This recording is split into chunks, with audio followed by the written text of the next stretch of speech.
जय हिंद दोस्तों defence pensioners का स्पर्श में माइग्रेशन होने से पहले लाइफ सर्टिफिकेट दो प्रकार से जमा किए जाते थे।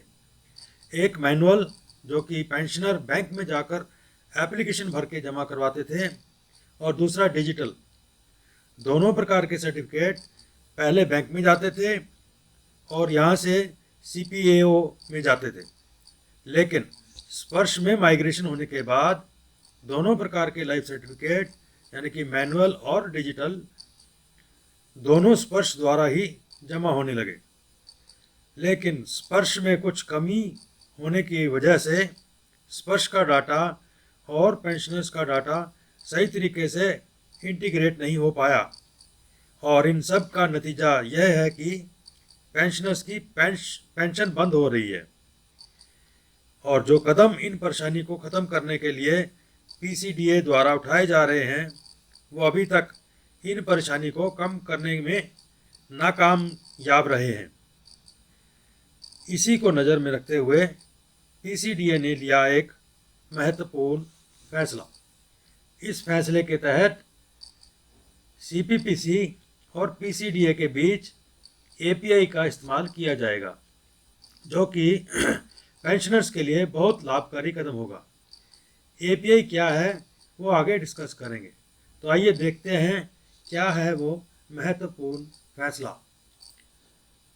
माइग्रेटेड पेंशनर्स को लाइफ सर्टिफिकेट जमा करवाने में हुई असुविधा के लिए एक वर्चुअल कॉन्फ्रेंस CPPC और PCDA में 12 अक्टूबर को हुई।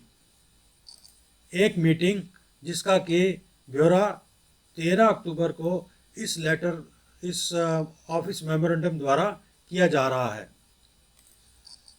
प्रोजेक्ट स्पर्श के इम्प्लीमेंटेशन के कारण बहुत संख्या में पेंशनर्स स्पर्श के ऊपर माइग्रेट हो चुके हैं।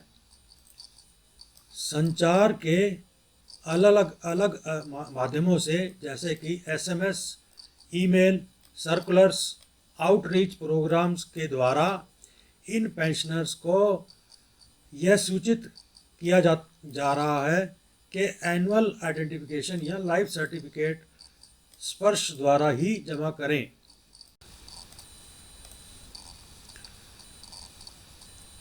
इसी संदर्भ में पेंशनर्स का जो आधार डाटा बैंक्स के पास है, PCDA ने उसको एकत्रित कर लिया है। लेकिन ये लगता है कि हर वो पेंशनर जो माइग्रेट हो चुका है इस प्रोसेस से पूरी तरह अवगत नहीं है या उसको सूचना नहीं मिली है। सक्षम अधिकारियों द्वारा यह तय किया जा चुका है कि जब पेंशनर्स लाइफ सर्टिफिकेट के लिए बैंक में अपने आप को आइडेंटिफाई करते हैं तो इस डाटा को कैप्चर कर लिया जाए।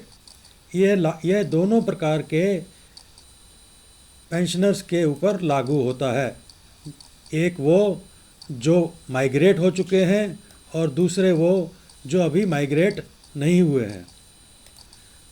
अब जो माइग्रेटेड पेंशनर्स के डाटा जैसे कि पहचान, लाइफ सर्टिफिकेट की डिटेल्स और डेट्स जो कि बैंक ने इकट्ठा कर लिए हैं, PCDA को दे दिए जाएं, ताकि इस डाटा को स्पर्श के अंदर सम्मिलित किया जा सके। PCDA ने बैंक्स को डाटा देने के लिए ये फॉर्मेट भी उपलब्ध कराया है। PCDA बैंक्स को ये रिक्वेस्ट करता है कि जो माइग्रेटेड पेंशनर्स बैंक में आते हैं उनको पहचान की सुविधा जैसे पहले बैंक दे रहे थे उसको अब भी देते रहें। जो पेंशनर्स अपनी लाइफ सर्टिफिकेट को जीवन प्रमाण द्वारा देते हैं, इस डाटा को और उस डाटा को जो माइग्रेटेड पेंशनर्स बैंक में आकर देते हैं, दोनों डाटा को जोड़कर पीसीडीए को ऊपर दिए गए फॉर्मेट में जमा करवाएं। सक्षम अधिकारियों द्वारा ये तय किया जा चुका है कि एपीआई इंटीग्रेशन के लिए बैंक्स अपनी सहमति 20 अक्टूबर 2022 तक बताएं। अगर बैंक एग्री करता है एपीआई इंटीग्रेशन के लिए, तो बैंक की आईटी टीम और पीसीडीए दोनों मिल बैठकर आगे का रास्ता कैसे किया जाए उसको कंफर्म करेंगे। तो दोस्तों, इस